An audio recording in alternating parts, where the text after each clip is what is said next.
NASSCOM's working, where these fierce competitors come together. When they sit at the NASSCOM table, they forget about individual companies. They even forget about the industry. They put India at the center.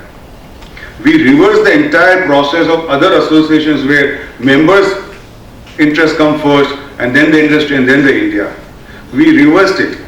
And in the process, it took a long time sometimes to get the consensus. But that was part of that process. We learned of how do we bring consensus, how do you compromise among various conflicting interests. And that's the key reason I would say the India industry succeeded in contributing what it has contributed so far, and will continue to contribute for next 10 years. It's $150 billion. We are saying it will go to $350 billion by 2025, in spite of Trump coming in spite of all the other global disturbances that you see, and so on and so forth. So that's when Devang was successful working with such a management team. As a startup entrepreneur, that's how you have to think. You have to build a management team around you who will contribute for your startup success. Now this in a way is past. Kanwal Rekhi, who was on my board, he always used to joke that you are getting paid for your sweat, not for your brain. And I would always tell Kanwal in those days, Kanwal, tu yahan aake dhanda kar, fir malum pad jayega how difficult it is to do software product business. Because some of us did product business and we had failed miserably. So we don't believe right now India is ready for product business. But he would always argue, look at Infosys, they have 15,000 MBAs and 25,000 MTech computer sciences. Oracle has half of it. Oracle market cap is 3 times more than Infosys. And X, Y, and Z, various. We all agree with that logic. There's no question of arguing with Kanwal on that part, except that India was not ready for the product game. Today, India is ready for the product game. That's the fantastic news or phenomenal news for all of you. This is the time for you to leverage these Indian software resources. Just to give my own example, my company is Onward Technologies. We started mechanical engineering services about 10 years back. And we have now 1,000 mechanical engineers. None of them are software engineers, but they all use software extensively to solve mechanical engineering problems. And fantastic results have come, and we are seeing phenomenal growth in the years to come also. So that is, you have to think of leveraging this software resource for to be successful. You can even think, for example, can you write Google search engine equivalent in Marathi, for Marathi language, for Gujarati, or for Tamil, or any language? How do you put your 3,000 years of history, culture on the net? You can't just put in English words. Gita doesn't mean G-E-E-T-A. So when you search with Gita in English, you'll get all kinds of Gitas coming up. So how do you do that? And you need to develop a search algorithm for the local language. These local languages have to survive and continue contributing, and you want to leverage your past, it's an absolute must. So can you grow and develop such algorithms? And it's nothing can stop you now. You have all the, I would say, I'll come to some other point, various resources available to be successful in that. Or let's say, tomorrow war will be fought by cyber weapons. Would you like to build a cyber weapon for India? Would you even dream? Would you even think? And if you dream and think, you will see. Because all you need is brain and the vision to be successful in this industry. And that's the phenomenal opportunity from that perspective that you can leverage going forward. I personally believe, when I talk to some of the economists in the country, that 50% of Indian economy will be driven by the startups which are not even born today. That's the kind of opportunity in front of us. How do you bring multiple technologies together and various domain knowledges and solve problems? Whether it's Uber who gives you a very convenient taxi service, that's a starting point. But today you look around you are, let's say, education. Education itself will go through a huge change by leveraging multiple technologies, be it augmented reality or virtual reality. You can leverage these technologies to what you're grasping takes 3 years. The next generation should take only 3 weeks. It's possible. I was with Dr. Nalika 3 days back at a get-together. He's 85 must be.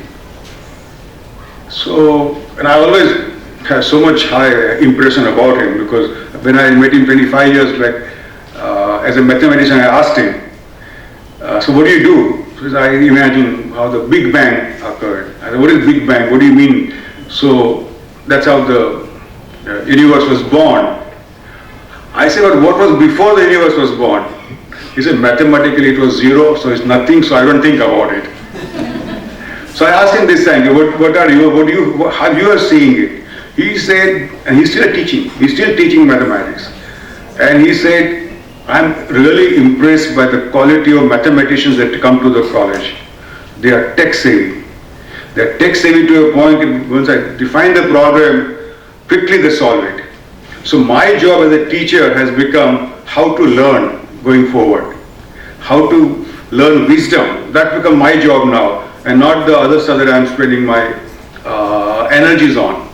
Today in the US, all liberal arts, whether you're a historian, you want to be a mathematician, you want to be an economist, first time they've opened up engineering and technology courses for them. Because this is software is so pervasive across, that they believe that you can be a good historian if you understand technology. Now that gives you, again, as a startup entrepreneur, opportunities for you to branch out into these kind of areas.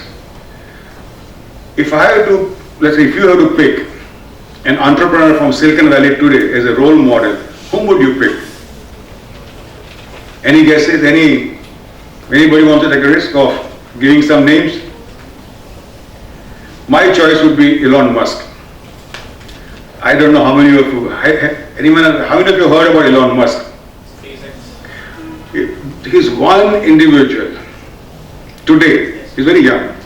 I don't know what his age is, must be 40 or something. He is revolutionizing 3 industries simultaneously. With Tesla electric car, he is changing the entire auto industry. With SolarX, he is sending a spacecraft, but 1/3 the cost of today's cost, and with Solar City, completely changing the solar area. One man changing 3, and for him there is a special term coined now called parallel entrepreneur. We all known as serial entrepreneur as a term, but for him the term is coined as a parallel entrepreneur. He is worth $12 billion today, but in the past he has been a billionaire, he has gone bankrupt, again made money, again gone bankrupt, again made money.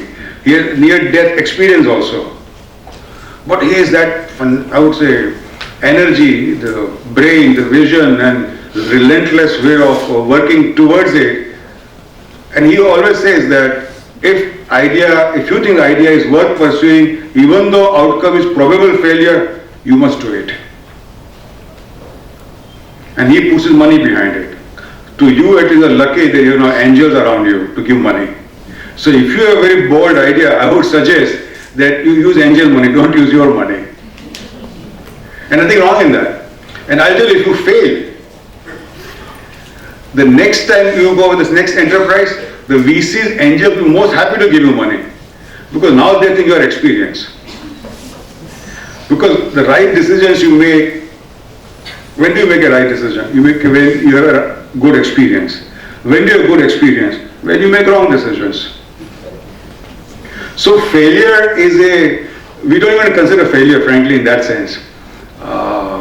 To us, failure is just a stepping stone for success. Before I end, I want to spend 2 minutes on the Rockstar Programmer. The app that you, how many, you have mobile phones, right? If I ask any one of you how many apps you have on your mobile phone, you will have 30, 40, 50. Now how long will it take this, if you are to develop that app, how many instructions it will have? 100,000, maybe 1 million. And you can do it. Now go to the next stage. Excel worksheet, I'm sure all of you have used it. How many lines of code Excel has? 5 million. Can you write an Excel equivalent program software? If you go to the next stage, connected car or today's electronic car.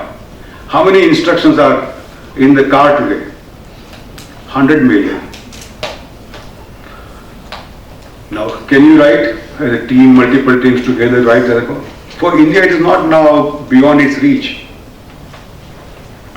If you have to fix, let's say, Google's search engine, which may be, I don't know, 30, 40 million lines, you want to add one feature to it, how will you do it? And these individuals who do this, they are called rockstar programmers. They are paid minimum 10 times more, minimum, than average programmer, plus all other benefits. But I had a partnership with a company called Novell. The entire Novell's $5 billion revenue was driven by 4 people called superset. These 4 individuals were given rights, and they were part of all the senior committee meetings. They were the only ones who were allowed in a meeting to use a laptop, because when they are doing coding, if there's a creative urge in them how to fix or how to add a feature, they didn't want to stop him. So you only find one person, then you know that that person who is using the laptop, he is a superset, one of that superset. And that is the kind of respect I would say rockstar programmers would enjoy. So my suggestion to you would be, please write software code. I think the more you learn writing a software code, you will be able to come up with more complex startups which you can differentiate easily into the marketplace. If you go and copy me too, you wouldn't go survive. But this way, once you understand the depth of the software technologies, it will help you to visualize very interesting differentiated enterprises for you. So coming back, in my conclusion, I would say that it's right to fail. Don't worry. You have to take risk. You have to jump in. And if you jump in, I'm sure 30 years from now, you will be standing here and addressing the next generation of young students. Thank you very much.